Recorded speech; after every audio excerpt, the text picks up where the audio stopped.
السلام علیکم ملګرو، حکمت جان یم. امید لرم چې ټول به روغ او جوړ د ژوند په مزو کې به ملګرو تاسو دا سټ کې تصویر ښکاري نادیه ګل چې تاسو به زموږ نه ښه پیژنئ. پښتو سندرې وایي، پښتو ډرامو کې کار کوي. دا خپلو مینوال ته وایي چې زه پیغام ورکوم سبا په ارشد سینما کې پېښور کې شو د جي سبا د جمعې مبارکې ورځې ته وګورئ، د دو شو ته وګورئ. تاسو د دې خبرې واورئ. دوی ته بیا زه میسج هسې ورکوټیشن ته پیغام ورکوم. جي تاسو د دې د خبرې واورئ. ګران مینوالو، زه ستاسو نادیه ګل یو ځل بیا زه در روان یم ارشد سینما ته. زموږ په ارشد سینما کې شو ده. موږ سره په دې شو کې دی فلم سټار شاهد خان، فلم سټار مهک نور، فاطمه ګل، زه په خپله نور ملګري ښایسته ښایسته فنکار. ملګرو تاسو د دوی خبرې واورېدې. دا وایي سبا ارشد سینما پېښور کې زموږ شو د جي جمعې ورځ ده. نو تاسو اوس سوچ وکئ په ټولو کې حضرت محمد صلی الله علیه وسلم ته د ټولو نه خوښه ورځ د جمعې ورځ وه. جي داسې خو خلکو ته نه وایي دی چې سبا د جمعې مبارکه ورځ ده، په حضرت محمد صلی الله علیه وسلم باندې تاسو درود ووایئ، درود شریف ووایئ او هغوی ذکر اذکار وکړئ. نه دا خبرې خو خلکو ته نه کوي، خو باقاعده دا ورته وایي چې سبا جمعې مبارکه ورځ ده او تاسو راشئ زموږ شو وګورئ. سره زموږ کار نشته. تاسو اوسه پورې سندرې ویلې، ډېر خلک مو خوښوي. هغه خبره ستاسو، هغه هر څه په خپل ځای، ستاسو کردار، هغه سندرې، ستاسو ډمتوب، هر څه په خپل ځای. جي تاسو سره زموږ څه کار نشته.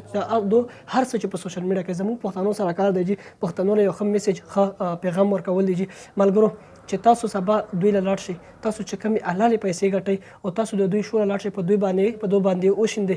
تاسو چې د سینما کم ټکټ ورکوئ، جي تاسو کومې حلالې روپۍ ګټلې دي دا ځان ته اراموئ. جي تاسو په خپلو پیسو باندې تاسو چې غونډه ورځ په پیسو پسې ورک وئ، جي دیاړي ورپسې کوئ، مزدورۍ کوئ، پردي دیاړۍ نه کوئ، پردي اواز د پردي اډر لاندې ځان راولئ. جي تاسو په دومره محنت باندې دغه پیسې ګټئ او دغه کسانو باندې تاسو بیا شیندئ. نو تاسو یوه خو دا ګناه شو چې تېره تاسو دا ګورئ، بله دا چې تاسو په خپله دا پیسې ګټلې وي، په دې باندې تاسو دا ویډیو دوی جسم چې کوم دی د دوی هغه ډمتوب، د دوی دغه فلم دا شي نه چې تاسو ګورئ. جي تاسو ګناه ځان له پخپله اخلئ، په خپلو پیسو باندې تاسو ځان له د دوی ګناه اخلئ. جي دوی تاسو ته به زه بل دا پیغام درکړم جي چې نن سبا څنګه تاسو ته پته ده ملګرو څومره مهنګایي ده.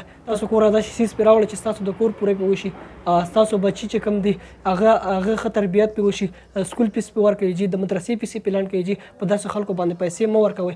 دا نن دوی د جمعې پوره شو را جوړه کړې ده. جي دا سبا بیا بل داسې مبارکه ورځ باندې دوی شو را جوړوي. جي هغه کومه ورځ چې په هغو باندې دوی شو را جوړه کړي او ټول خلک د الله د عبادت نه پیوباسي، د الله د ذکر اذکار نه پیوباسي او خپلې شو ته یې وغواړي. نو پلیز دې خلکو له مه ورځئ، د دوی خلکو سپورټ مه کوئ. که نن دوی د جمعې پوره شو را جوړه کړې ده، که چیرې تاسو دوی له ور نه شئ او د دوی سپورټ ونه کوئ، نو دا بله جمعې په ورځ دوی دا شو نه را جوړوي او داسې کارونه، بیا داسې حرکتونه، داسې ویډیوز دا شي نه دوی نه جوړوي. نو پلیز د دې خلکو سپورټ مه کوئ او دوی له مه ورځئ.